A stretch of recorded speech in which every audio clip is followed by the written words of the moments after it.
My name is Carlos Estrada of Holland, Michigan in the USA. My question is, how do you manage different personalities on a design team successfully? The good and the bad. Hey Carlos, thanks so much for submitting that, mate.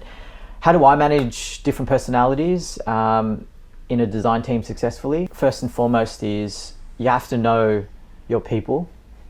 And by that, it's not just about the interview process and seeing all their credentials, it's really getting to know them. I remember when I was a midweight designer, the managing director at the time, who I was working for a sort of mid-sized agency, he would go around every morning and just say hi to everyone. And it was such a small gesture that meant so much to me personally, because I'd come up from other places prior to that where no one even knew my name. So I think know your people. Doesn't have to be this hierarchical sort of showing weakness if I, as a leader, become friends with my employees. To be honest, there's always this chatter about empathy, but like be vulnerable. Vulnerability is such a strength. So firstly, know your people, speak to them as human beings, for crying out loud. Second, I would say is to have regular conversations with them off the back of that, but have more of a formal sort of set time so that they don't feel like they're intruding on your time. Set time with them, whether it's once a week, once a month, and it might just be 15 minutes, might be 30, might be an hour, but ask them how they're going. I would say ask them up front, early on in the working relationship, what motivates them. One of my mentors told me once that the best way to motivate someone is to find what already motivates them. So find what they care about. The thing is, if you hire people that are motivated by what the business objectives are, you won.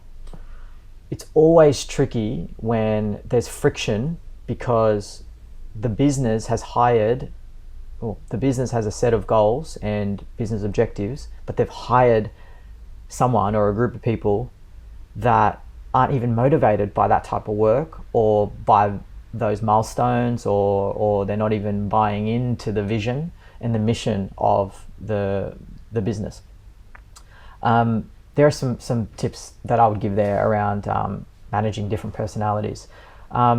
Communication is key, but also I guess the third thing I would say is, are you building enablers, whether it be tools, processes, things that empower them to make decisions? Because at the end of the day, they're going to feel enlightened or enriched and fulfilled by the contribution that they're making in the community. And if you are feeding them something that really gives them their own level of contribution and that they feel like they're part of the team, you need to empower them as well. Now, that might mean that you allow them to make approval decisions on smaller jobs, and then they can earn their stripes. They've built credibility. You've trained them to be under your wing a little bit, and then they can eventually make bigger decisions. And you don't need to oversee them with every single thing, and that comes with design maturity as well and experience. But it's amazing what the power of empowering someone within a set level of parameters can do for the people and the culture of your business. Giants, if you enjoyed this video, I invite you to subscribe to my channel, especially if you're an emerging designer looking to be employed, are an established designer navigating your way, or if you're a creative entrepreneur looking to start or grow your business. My goal is to help you cut the guesswork, see the blind spots, and succeed faster.